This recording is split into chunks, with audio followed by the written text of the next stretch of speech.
Boa noite, graça e paz de Jesus. Aqui retomando, depois de algumas problemáticas, aqui estamos. Vamos tentar agora retomar o contato aqui com o pastor Israel e iniciar o bate-papo dessa noite sobre a questão da liderança. Agora esperar ele mandar o convite para que a gente possa assim estar retomando a nossa conversa. Houve problema técnico a partir do outro perfil.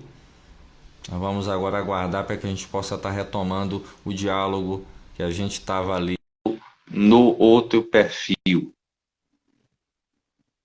Vamos dividir a tela para que a gente possa estar iniciando assim. De volta. Vamos lá. Você consegue me ouvir? Muito bem. Eu não estou lhe ouvindo. Deixa eu tentar aqui fazer um ajuste. Ok.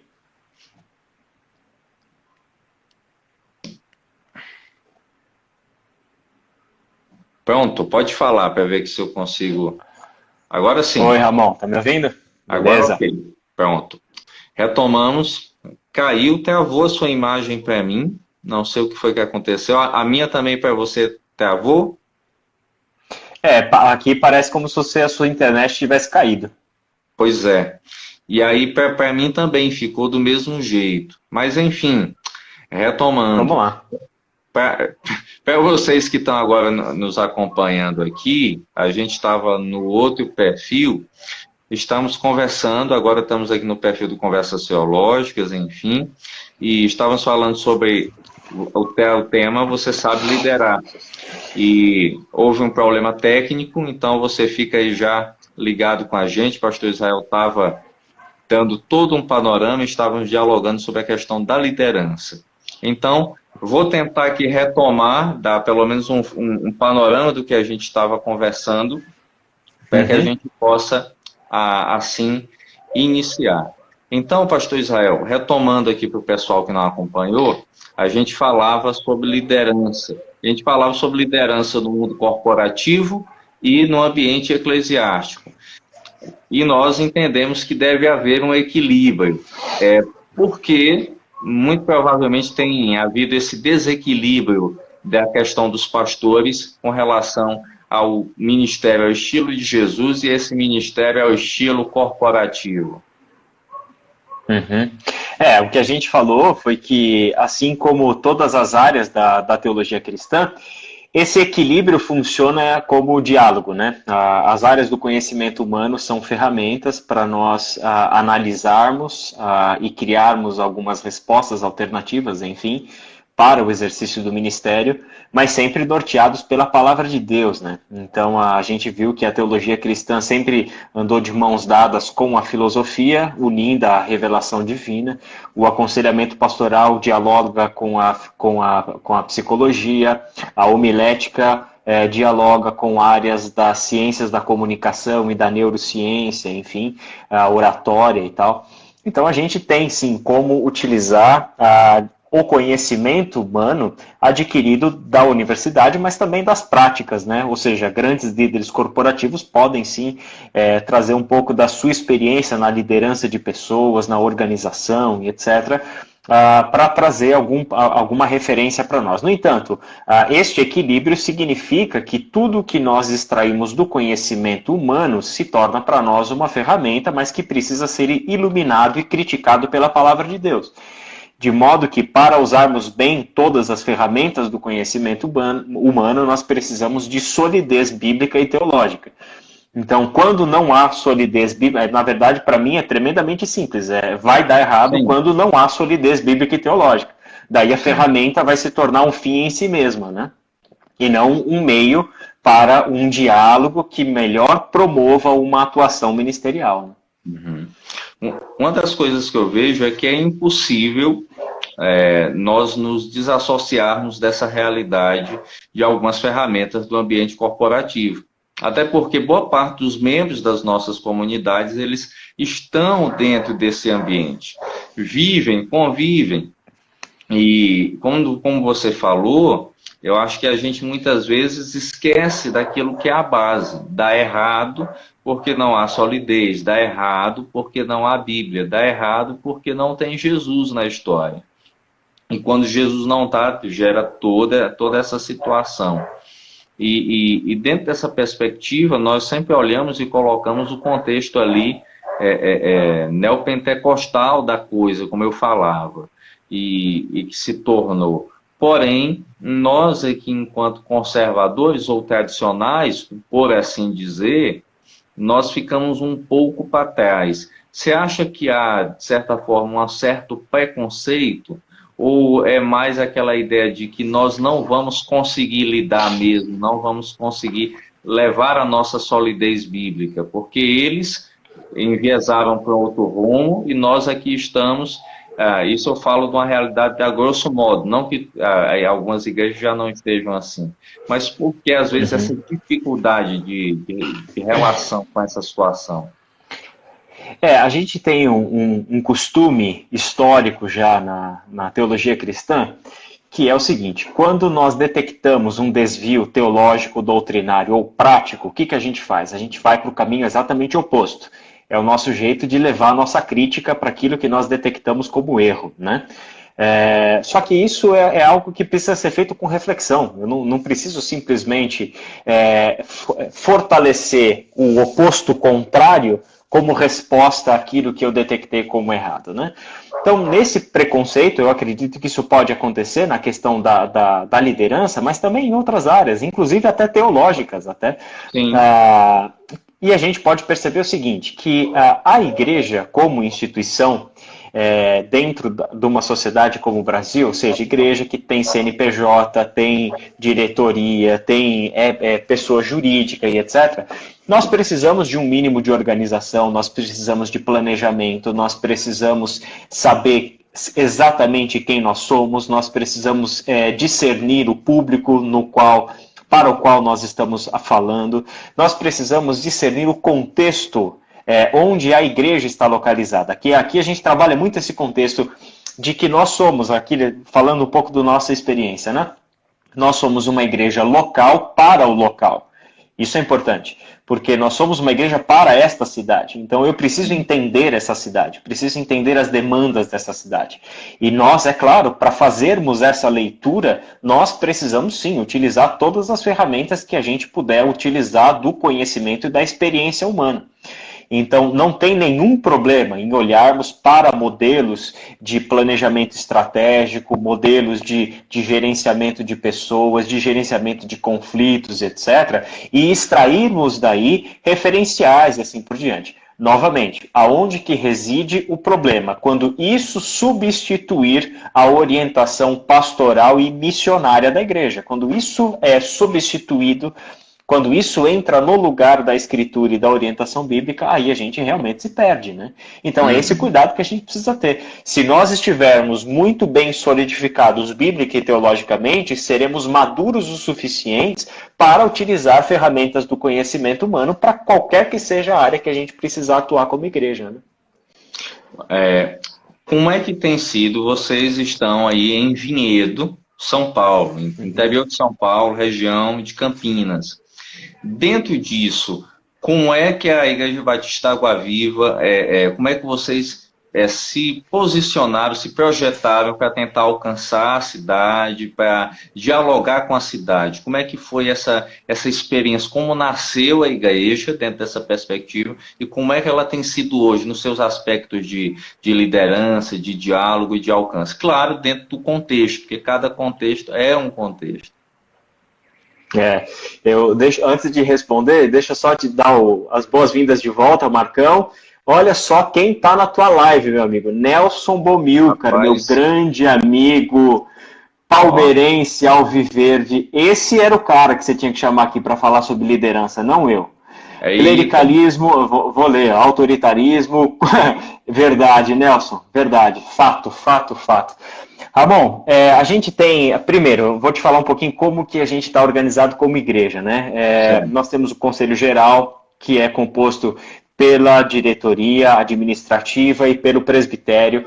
Nós temos o pastor da igreja, que é o que a gente chamaria de pastor titular, seja lá que nome queira se dar para isso, mas ele é o pastor que é o líder dos pastores da nossa igreja, que é o André Fontana, e nós somos uma equipe. Então a gente tem um trabalho onde cada pastor é responsável por uma área, e cada pastor tenta, de alguma forma, apoiar, trabalharmos sinergicamente, etc. Né? Então, trabalhamos com um planejamento estratégico, nós o tempo todo, né, semanalmente, nós estamos reunidos e, periodicamente, no ano, nós nos retiramos, inclusive, para fazermos essa leitura do nosso público, da nossa cidade, da nossa igreja e assim por diante. Né? Então, para nós, essa atuação na cidade, ela tem que ver com a igreja olhando para o seu papel dentro da cidade em termos de, primeiro, detectar quais são os pontos de morte que existem dentro da cidade, quais são os pontos que precisam ser melhorados e como. Isso é um conceito que eu gosto muito, Lutero utilizava esse termo, né? A gente fala de igreja relevante, né? Eu tenho um pavor da palavra relevante porque ela pode significar N coisas, né? Sim. Relevante pode significar popular, né? Relevante pode significar uma igreja famosa, né? Mas Lutero falava o seguinte, ele falava que a igreja ela está no mundo para um papel de melhoramento da sociedade. Então, o evangelho é vida. E a igreja tem a função de, onde quer que ela esteja, levar vida aonde houver morte. Né? Então, isso é algo que eu aprendi muito com o meu amigo Nelson, que é um discipulador e mentor aqui para mim. A gente tem essa perspectiva sobre a igreja de olhar para a pessoa, de olhar para os nossos membros, de olhar para a comunidade. Esse é o primeiro foco. Né? Nos nossos mundos, nossos tempos de internet e tal, o que a gente vê? Um desvio que é sedutor, sutil, mas que muita gente cai nisso. É eu pastorear um público que não é o público que Deus me deu.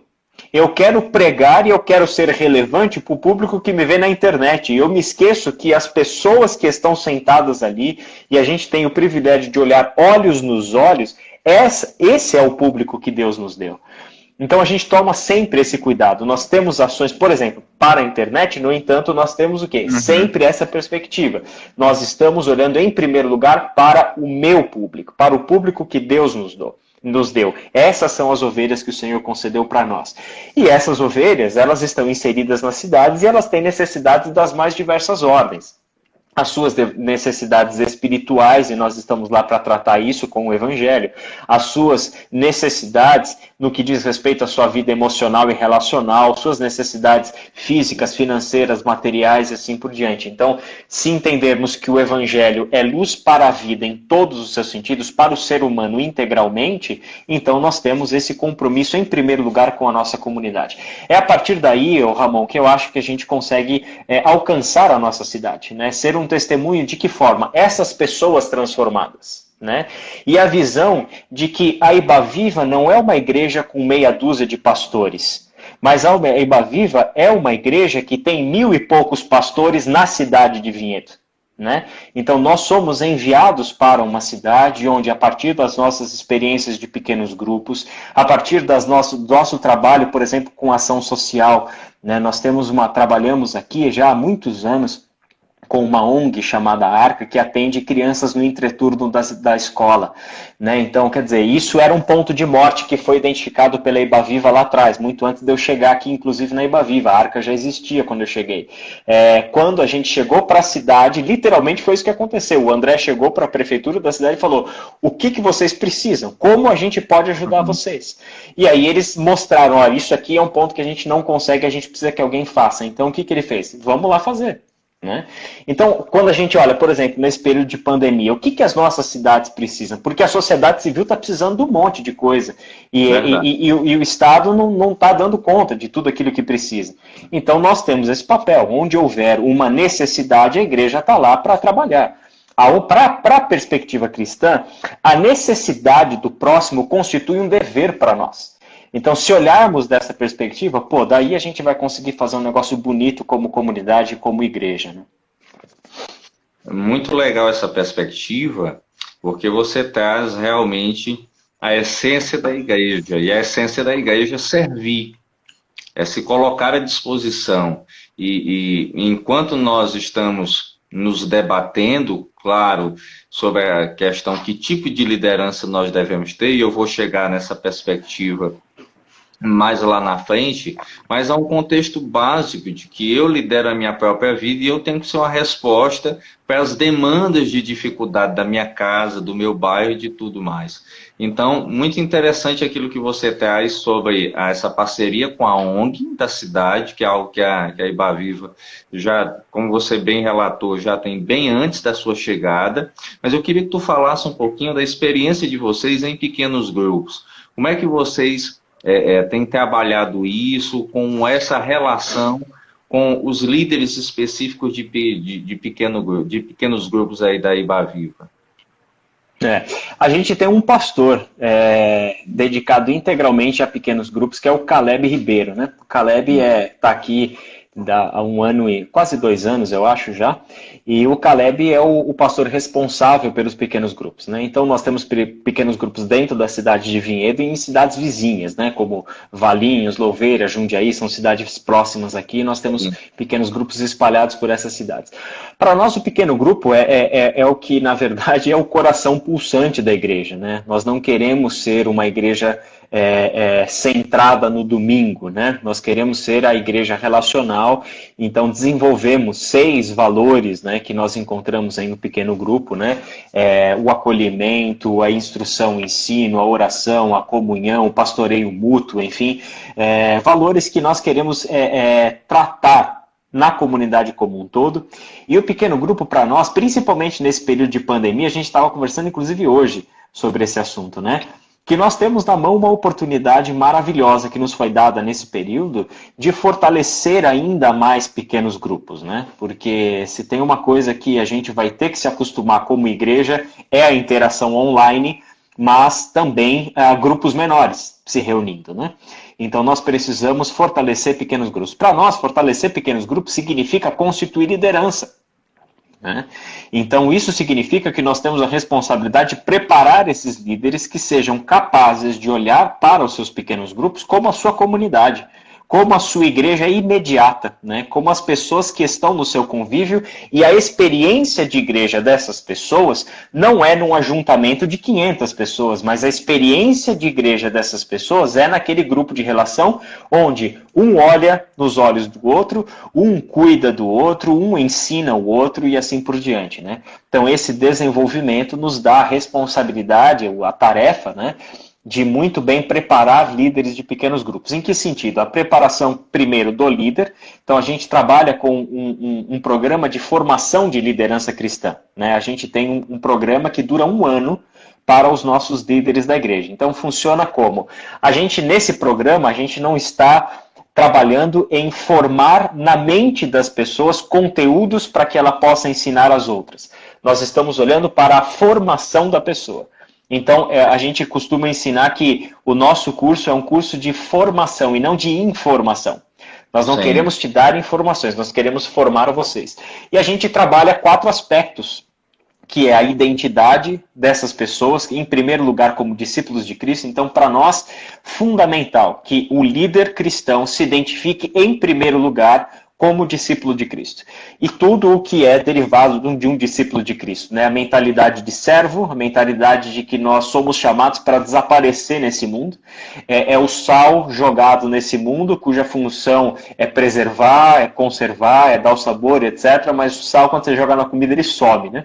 Então essa é a nossa função, não é evidência, mas é sumir, né, no meio dessa sociedade. A gente trabalha a espiritualidade, que é a vida relacional dessa pessoa com Deus.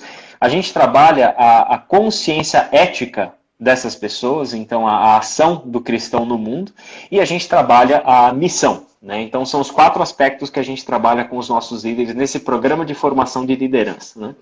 E aí, as diversas outras coisas que a gente trabalha e que o Caleb, né, principalmente promove, como estudo bíblico, como direcionamento semanal para que esses líderes, né, sejam equipados, sejam preparados para ensinar nos seus pequenos grupos e tal, né? Então, para nós, os pequenos grupos é um trabalho fundamental, né? Para nós não é método de crescimento de igreja, para nós, pequeno grupo nada mais é do que a experiência do pastoreio mútuo, é aquilo que a gente encontra em Atos capítulo 2, é a galera se reunindo para partir o pão, orar, ler a Bíblia, persistir no ensino dos apóstolos e ter uma experiência comunitária. O Nelson falou sobre o coronelismo, né? Sobre esse, que é uma visão distorcida daquilo que a Bíblia traz. E os pequenos grupos, justamente, eles quebram esse tipo de coisa. Porque os líderes, as pessoas se sentem pastoreadas de perto, o pastor não tem mais aquela função de ser uma espécie de semideus ou o cara que tem todas as respostas. Não, as pessoas estão ali nas suas casas, sendo amadas, sendo acompanhadas, com o mesmo zelo, com o mesmo amor.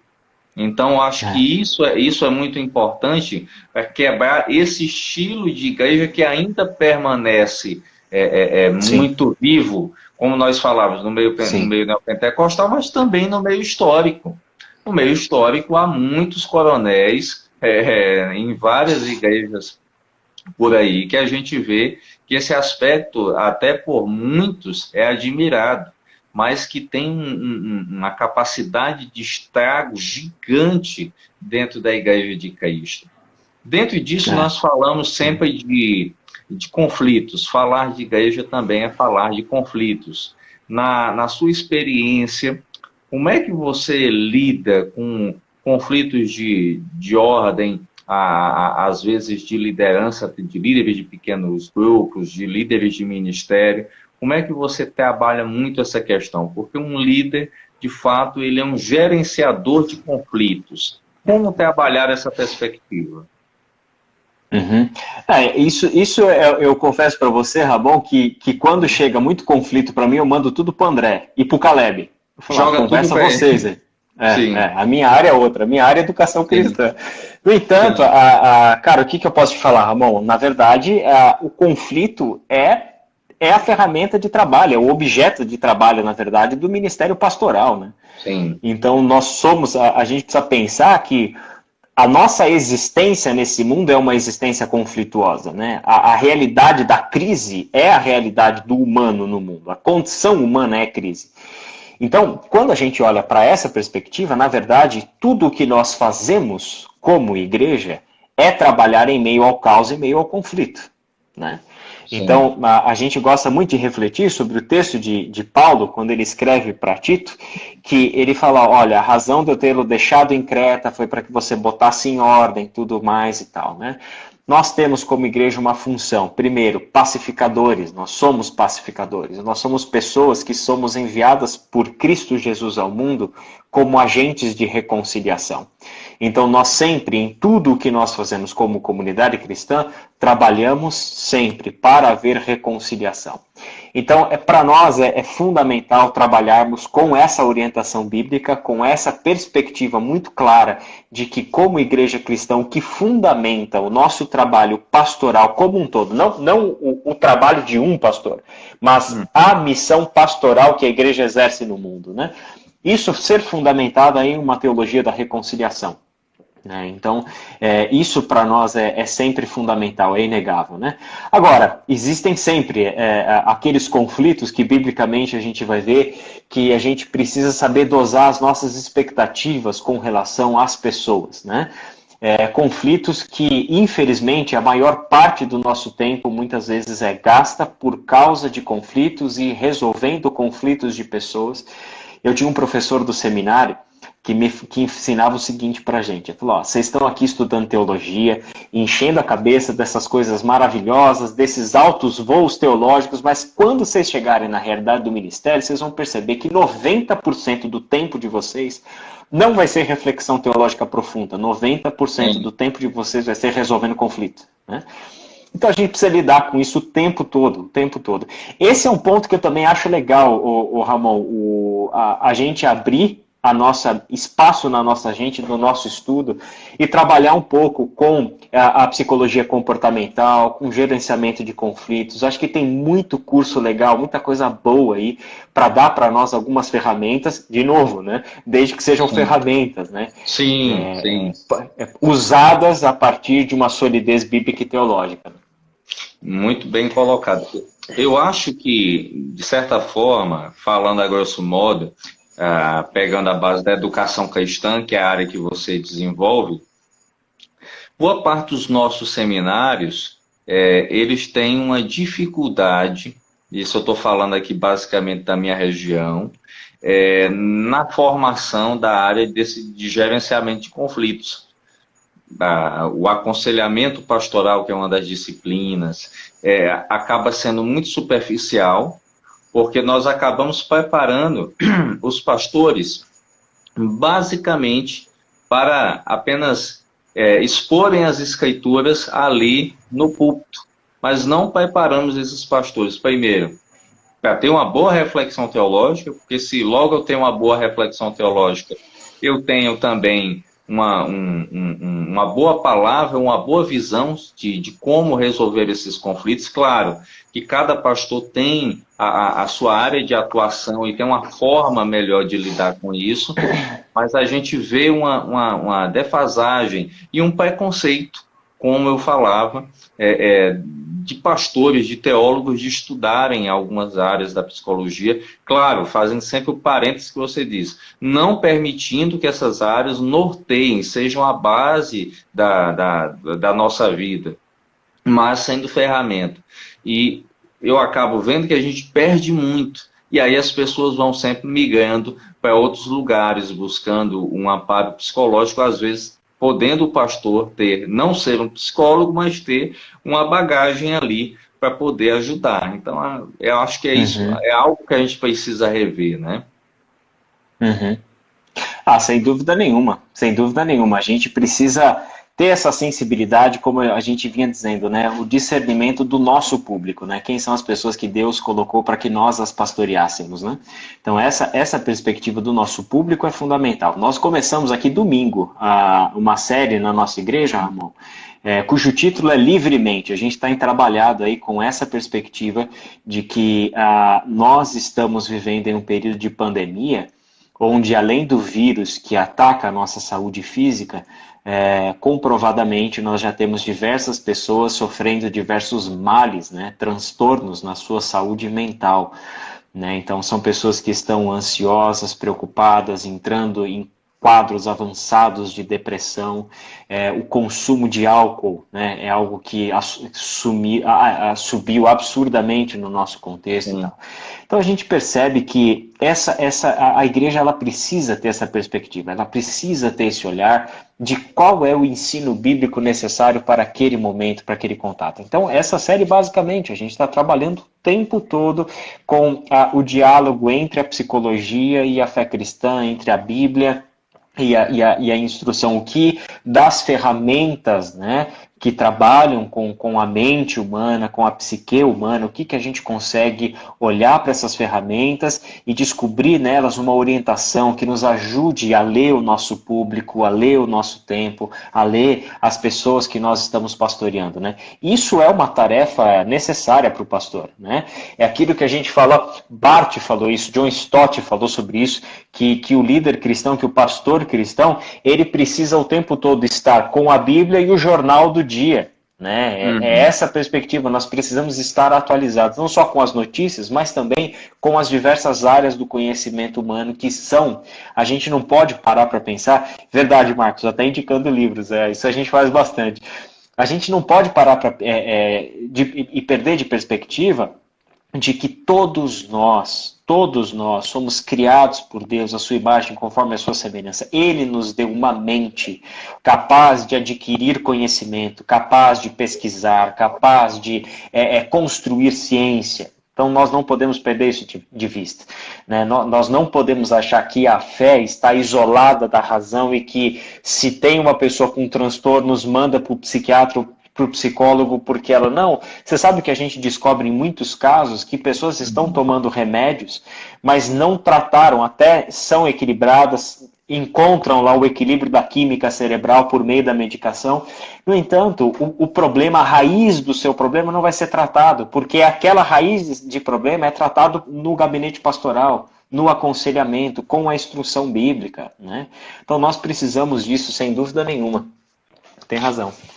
É algo urgente, é algo que a gente precisa, principalmente, como você bem citou, há matérias que já trazem justamente isso. Então, o pastor, em suma, ele é um teólogo, ele é um psicólogo, ele é um enfermeiro, ele é um bombeiro, ele é de tudo um pouco. É alguém que tem, como você falou, igual o que Barth já dizia, jornal do dia, numa mão, Bíblia na outra, avaliando, equilibrando essas duas realidades. E como nós falávamos... Só deixa eu fazer um acréscimo. Ele é de tudo um pouco, Ramon, mas tem um detalhe. O problema é quando ele quer ser um psicólogo e não é.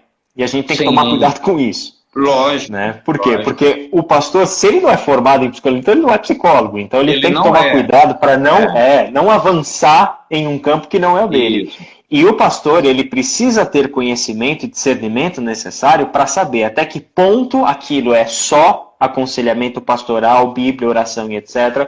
Ou se nós também precisamos encaminhar essa pessoa para tratamentos mesmo de mente. Seja lá uma terapia, seja um psiquiatra para entrar com medicação, coisas do tipo. Então, é fazer esse trabalho conjunto, né? Onde nós não avançamos para além da nossa área, né? Isso eu acho fundamental.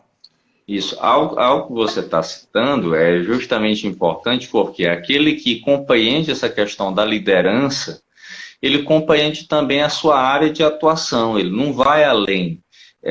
Por exemplo, nós somos preparados, aspas, no seminário, para trabalhar com o aconselhamento, com, digamos assim, vou colocar aqui, com essa base de conversa, de diálogo à luz da Escritura, que é curadora, que gera transformação na vida das pessoas. Agora, tem casos, como você bem citou, são de pessoas que têm problema de ordem psicológica, que citar um versículo ou mostrar a interpretação dele e a aplicação prática não vai resolver. E a gente, às vezes, acaba tratando essas questões como algo assim de brincadeira, ou de que, não, uma hora é só ele entender o verso e vai resolver. Enquanto a gente, às vezes, está perdendo tempo de encaminhar essa pessoa para um psicólogo cristão dentro da nossa igreja, um psicólogo, às vezes, que ele não é nem cristão, mas que ele compreende, tem uma visão do todo e vai ajudar. E aí você tem uma série de outras coisas dentro da igreja que a gente poderia trabalhar conjuntamente e a gente não trabalha. Logicamente que o papel primordial do pastor, o aconselhamento dele, o norte é o norte bíblico. Ele não vai abandonar isso jamais. Mas como você disse, quantos pastores não dão uma de psicólogo, não dão uma de psiquiatra e acabam arrebentando com a vida das pessoas? Enquanto eles poderiam, o quê? Rapaz, deixa eu baixar a minha bola, deixa eu entender até onde eu posso ir e passar para outras pessoas. Isso. É fundamental que as igrejas elas tenham, percebam que aquilo que nós entendemos como dom do Espírito Santo, como capacidades que Deus concedeu à sua igreja, envolve diversas áreas, né? Eu não sou aqui entrou o Levi Franco, que é presbítero lá da igreja. A gente conversou recentemente sobre isso. O Levi entrou justamente na hora que a gente está falando sobre esse assunto. É que interessante. Eu acredito que a gente precisa olhar para os profissionais da nossa igreja e entender que a melhor maneira dessas pessoas exercerem o seu papel sacerdotal neste mundo é, em primeiro lugar, a partir das suas próprias profissões. Né? Deus nos concedeu isso, né? Porque a maior parte, para pensar, a maior parte do nosso tempo, o que a gente está fazendo? Trabalhando. Então, aquilo que Deus nos deu como como meios que a gente estudou, que a gente formou, que a gente atua, trabalha, etc. Tudo isso são aspectos fundamentais que a gente tem uma diversidade gigantesca dentro das nossas igrejas. E muitas vezes nós desperdiçamos essas pessoas, esses recursos humanos de diversas áreas, porque às vezes somos centralizadores, porque são pastores, como o Nelson Bomilcar falou aqui, que acabam sendo verdadeiros coronéis dentro das suas comunidades e se esquecem que nas nossas comunidades nós temos um monte de psicólogos e psicólogas e que deveriam estar lá trabalhando junto com a gente no ministério, porque é a mente humana que está ali. Então, se nós entendemos que nós temos uma função de tratar o ser humano na sua totalidade, nós precisamos saber exatamente quais são os nossos limites e aonde que nós trabalhamos em conjunto com outros profissionais para ajudar essas pessoas. Nós precisamos, por exemplo, de administradores. Sim. Entende? A gente está falando de problemas relacionados à economia, advindos da pandemia, certo? Beleza. Aonde estão os administradores das nossas igrejas que estão sendo convocados, entende? Para ajudar os irmãos das nossas igrejas, não simplesmente a entrar com recursos, mas ajudá-los no planejamento familiar, na educação financeira, entende? Quer dizer, essas pessoas que estão lá sentados, lá assistindo cultos dos nossos bancos, subutilizadas nas nossas igrejas. E a gente tem que parar que, cara, isso é pecado. Isso é pecado. Verdade. Entende? Isso é desperdício de recursos humanos que Deus deu para a sua igreja. Entende? As pessoas estão precisando de orientação, mas de todas as áreas, de todas as frentes. E nós precisamos saber, perceber, desenvolver essas pessoas a partir dos seus dons, a partir das suas habilidades e dar para essas pessoas o espaço necessário para que sejamos de fato igreja, corpo de Cristo, né? Onde todos atuam juntos para a sua edificação e para o seu crescimento. Né? Exatamente.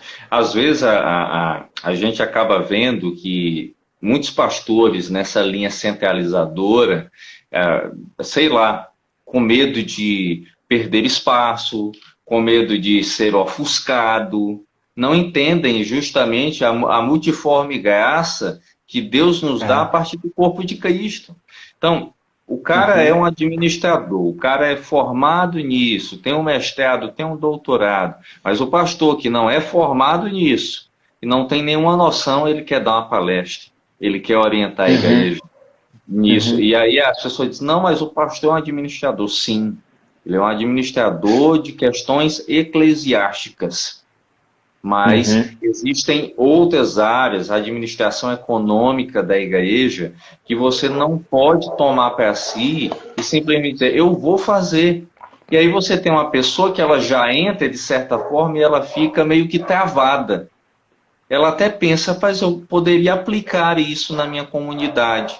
Mas aí eu não dou espaço, eu não gero oportunidades, e essa pessoa pensa, tá bom, então eu acho que a minha vida espiritual é essa, eu vir aqui domingo à noite, ouvir uma boa palavra, o pastor sabe de tudo mesmo.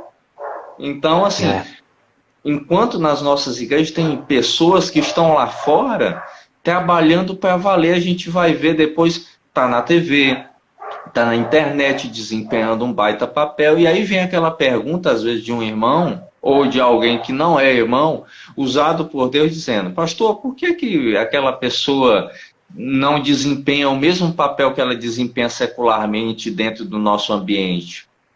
Principalmente agora, profissionais de saúde, economistas, enfim. Então você citou a questão desse tempo, desse momento, da era, da pandemia. De que forma a gente está utilizando essas pessoas? É uma excelente reflexão. Eu acho que a gente, uma das coisas que a gente precisa olhar para o nosso tempo e descobrir a oportunidade da crise. Toda crise gera oportunidades para nós. Sim. E nós precisamos ser sábios, né? Para não deixar que o desespero tome conta da gente, a gente só consiga enxergar a tragédia, mas a gente precisa parar para pensar que toda crise gera oportunidade. Ramon, eu confesso para você que o livro de Atos dos Apóstolos deve ser um livro que a igreja precisa engolir no nosso tempo, mas engolir no nosso tempo. Sim. Porque em Atos dos Apóstolos a gente vê uma igreja trabalhando no meio de crise. E sabe o que é fantástico que Lucas narrou para nós? É que a crise se agravava cada vez mais, mas o evangelho não parava. O evangelho progredia, comunidades eram formadas, as viagens missionárias no meio de pancada, no meio de prisão, no meio de perseguição, mas a coisa avançava. Tá entendendo? Isso é para nós uma injeção de ânimo. Por quê? Porque Sim. Não é uma crise, entende? Que acabou com a história. Não, muito pelo contrário. Como eu te falei, nós somos lançados a uma crise. A nossa existência no mundo é uma existência crítica. E nós precisamos aprender a descobrir oportunidades em absolutamente todas as crises que a gente enfrenta, né? Aqui na nossa igreja, eu te confesso, cara, para nós tem sido uma experiência Sim. fantástica, fantástica. A gente tem descoberto dons e talentos preciosíssimos na nossa vida comunitária, pessoas que despertaram, pessoas que arregaçaram as mangas e falaram, cara, vamos trabalhar, vamos atacar essa frente, vamos olhar para essa outra realidade. Fantástico, fantástico. Isso tudo é oportunidade que nós precisamos de sabedoria para aproveitá-las, não deixar passar esse momento, né?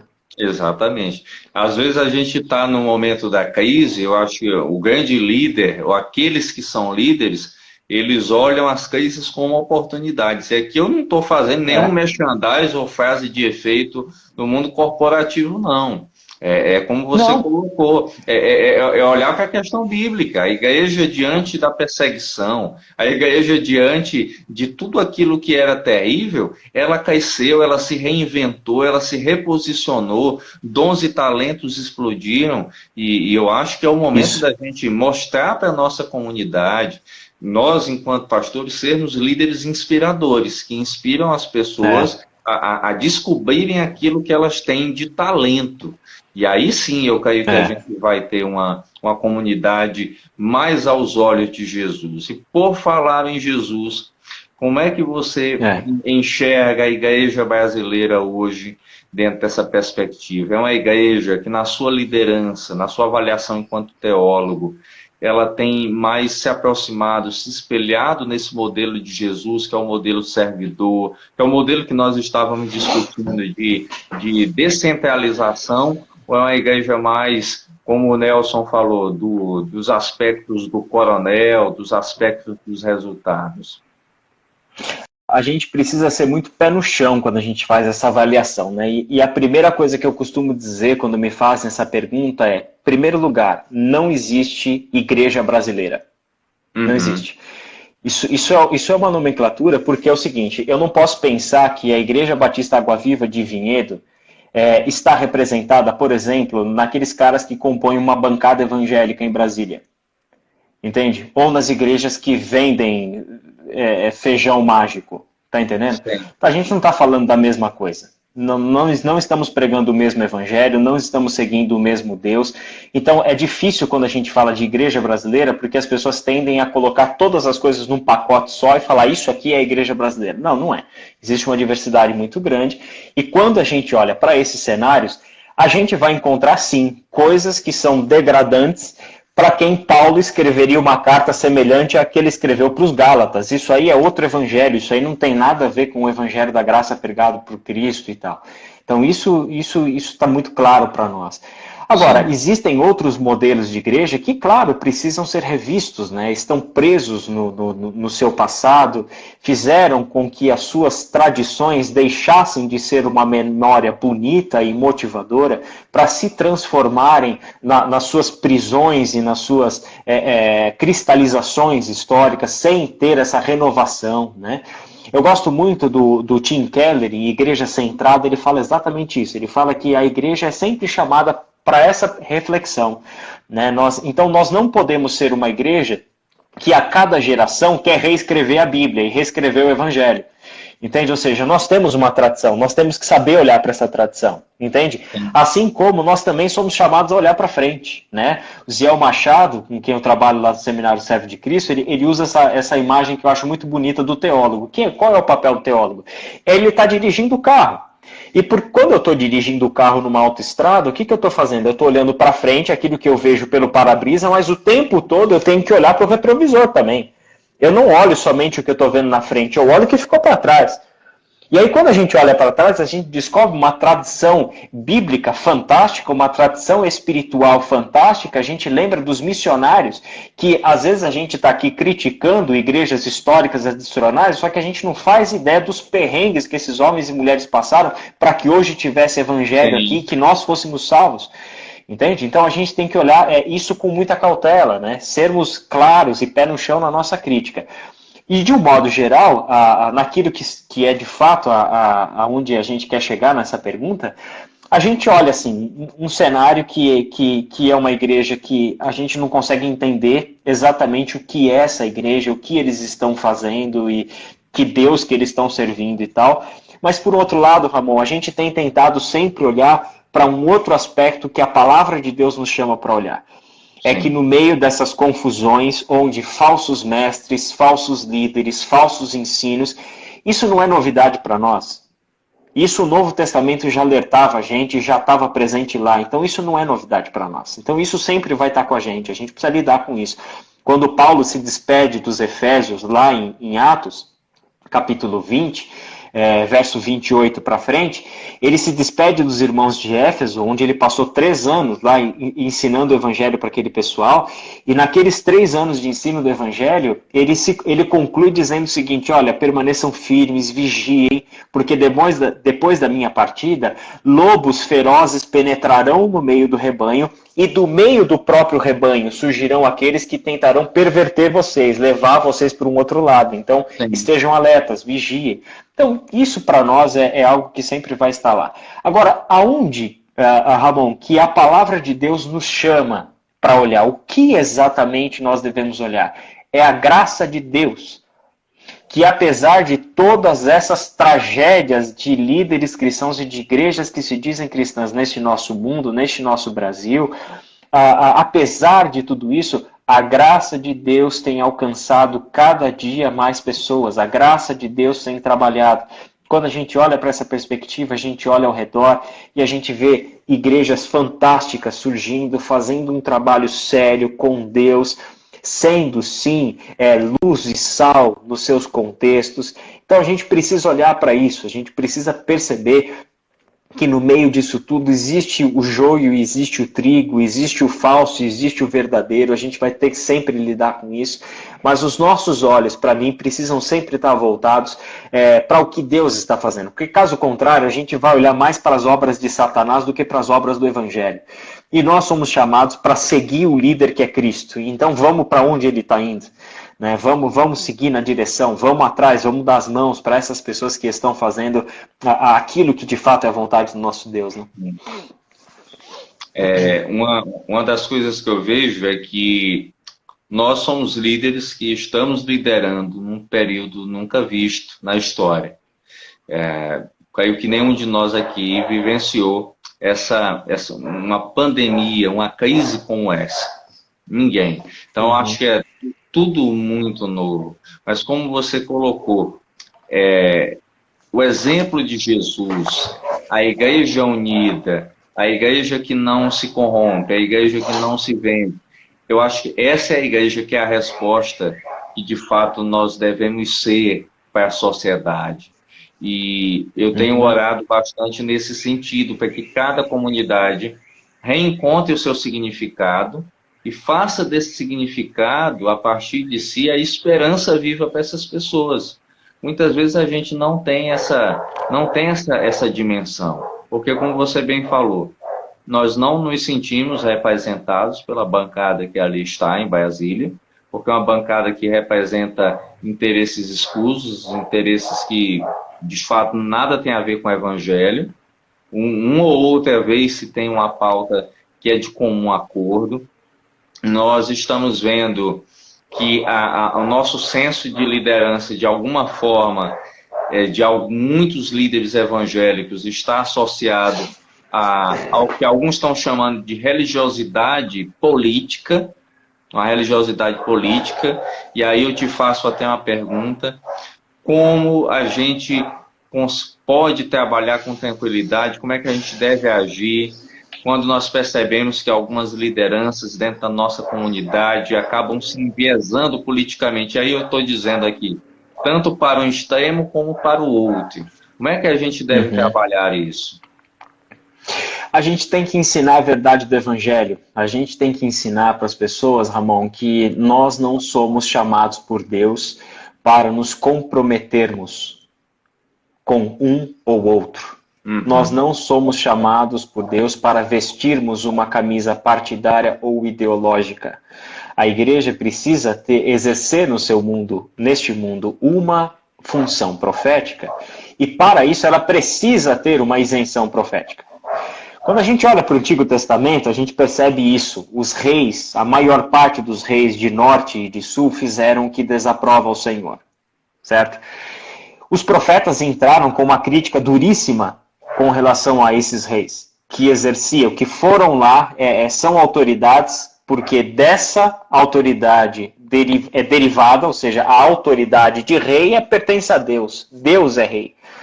E toda autoridade humana é constituída por Deus no sentido hierárquico, não que Deus votou no candidato A ou no candidato B, né? Então isso precisa ficar claro para as pessoas também. Mas é interessante porque os sacerdotes, que eram os líderes religiosos do seu tempo, interessante você ler os profetas e você perceber isso. Os sacerdotes sempre estavam mancomunados com os reis. Os sacerdotes viam a tragédia política, teológica, nacional, perpetuando injustiça e maldade, e os sacerdotes, raras as exceções, acontecia o contrário. Na maior parte dos casos, os sacerdotes estavam em completo silêncio.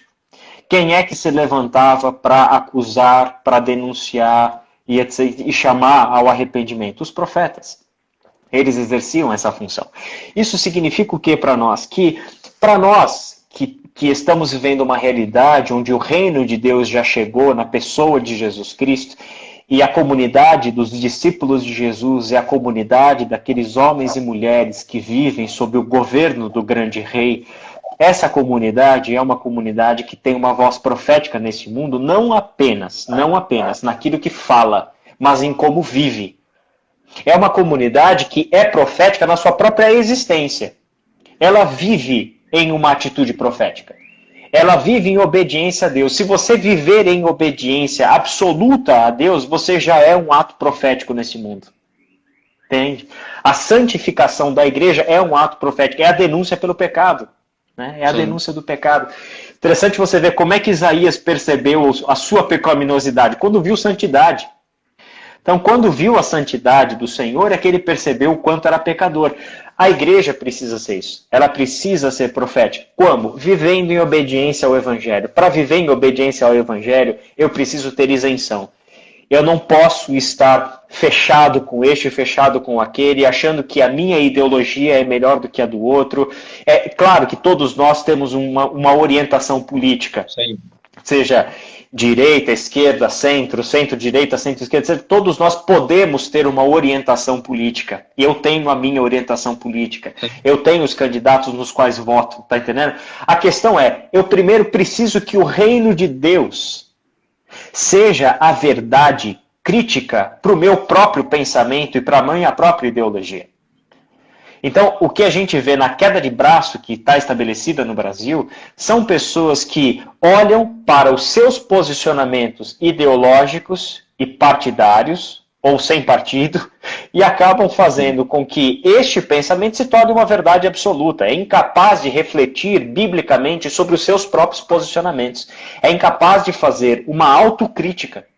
Então, quando isso acontece, acabou a nossa isenção profética, acabou a nossa isenção como povo de Deus nesse mundo. Nós estamos fechados e obrigatoriamente temos que defender aquele candidato, aquele partido, aquela ideia e etc. Né? E nos esquecemos que nós somos chamados a essa abertura, ao diálogo, e que a verdade do Evangelho não é uma verdade competindo com outras verdades. A verdade do Evangelho é a verdade pela qual nós criticamos todas as outras verdades. Amém, amém. Pastor Israel, eu queria agradecer por esse bate-papo. A gente está aqui desde o outro perfil conversando e graças a Deus por isso. Pois é. Eu sou muito grato por esse tempo que você disponibilizou e com certeza, eu creio que não só eu, mas aqueles que nos acompanham aí vão sair edificados, vão sair abençoados com essa palavra, com esse entendimento. Amém. então te agradecer e agradecer Amém. a Ibaviva também, a sua comunidade, aqueles que estiveram nos Amém. acompanhando. Esse projeto nasce de modo tímido, mas com a vontade, como eu te falei, de levar a teologia, de levar esse senso crítico e de fazer com que sejamos uma igreja forte, uma igreja à luz daquilo que você falou, à luz de Atos dos Apóstolos, Amém. carregando esse senso do Espírito Santo. Então, muito obrigado pelo Amém. seu tempo, obrigado aí pela sua disponibilidade. Amém. Muito grato, pastor Israel. Valeu, eu que agradeço. Agradeço ter um monte de gente aqui, ó, Jair, a Tati, Diego, Levi, o Anderson, maratonista Anderson. Logo, logo a gente volta para as nossas corridas, meu irmão. É isso aí, gente. Obrigado pela participação de todos vocês e obrigado, Ramon, pelo convite. Foi um prazer estar aqui com você. Agradeço. Um abração, gente. Boa noite. Siga aqui o nosso Instagram, Conversas Teológicas, por gentileza. Esse bate-papo vai estar lá no YouTube, vai estar em podcast no Anchor e no Spotify e também no Facebook. Grande abraço. Boa noite a todos. Tchau, tchau. Até mais.